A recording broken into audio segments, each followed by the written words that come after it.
நான் ஏற்கனவே சொன்ன மாதிரி உங்களுடைய ரெஸ்டாரண்ட் வந்து கஸ்டமருடைய கோலை மிஸ் பண்ணுது அல்லது கஸ்டமருக்கு சரியான நேரத்தில் சரியான ஆன்சரை கொடுக்கலன்னு சொன்னால் உடனடியாக நீங்கள் இம்ப்ளிமெண்ட் பண்ண வேண்டிய சாஃப்ட்வேர் தான் Dine5.ca. Dine5.ca என்ன செய்யுமெண்டா உங்களுடைய கஸ்டமர்கிட்ட இருந்து வர கோலுக்கு சரியான ஆன்சரை கொடுக்கும். அதே நேரத்தில் கஸ்டமர் ஏதாவது மெனுவை பற்றி விசாரிச்சாருன்னு சொன்னால் அந்த மெனுவில் இருக்கிற ஓர்டர்ஸ் எல்லாத்தையும் எடுத்து கஸ்டமர்கிட்ட தேவைக்கேற்ற மாதிரி அதை வந்து டெலிவரியா அல்லது பிக்கப்பான்றதை சூஸ் பண்ணிட்டு கிச்சனுக்கு அனுப்பும் இப்படி ஒரு ஆர்டர் வந்திருக்குன்னு சொல்லி.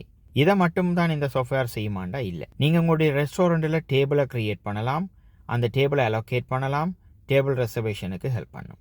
டேபிள் ரெசர்வேஷனுக்கு ஹெல்ப் பண்ணுறது மட்டும் இல்லை, உங்களுடைய கஸ்டமர்ஸ் டைனிங் கஸ்டமர்ஸ் வந்து வாக்கின் கஸ்டமர்ஸ் ஆனால் நிறைய பேர் வரையணும்னு சொன்னால் அவையை மேனேஜ் பண்ணுறதுக்கான வெயிட் லிஸ்ட் ஆப்ஷனும் இருக்குது. அது மட்டும் இல்லை, இங்கே வந்து உங்களுடைய மெனு கார்டை PDF ஆகவோ அல்லது இமேஜ் ஆகவோ நீங்கள் அப்லோட் பண்ணினீங்கன்னா மெனுவை வந்து கஸ்டமைஸ் பண்ணி உங்களுக்கு டிஜிட்டல் மெனுவாக தரும். அதோட QR கோட் ஒன்றையும் ப்ரொவைட் பண்ணி தரும். இந்த சாஃப்ட்வேரை பற்றி மேலதிகமாக அறிஞ்சு கொள்ள என்னுடைய நம்பருக்கு கான்டாக்ட் பண்ணுங்க அல்லது கீழே கமெண்ட் பண்ணுங்க டெமோன்னு சொல்லி.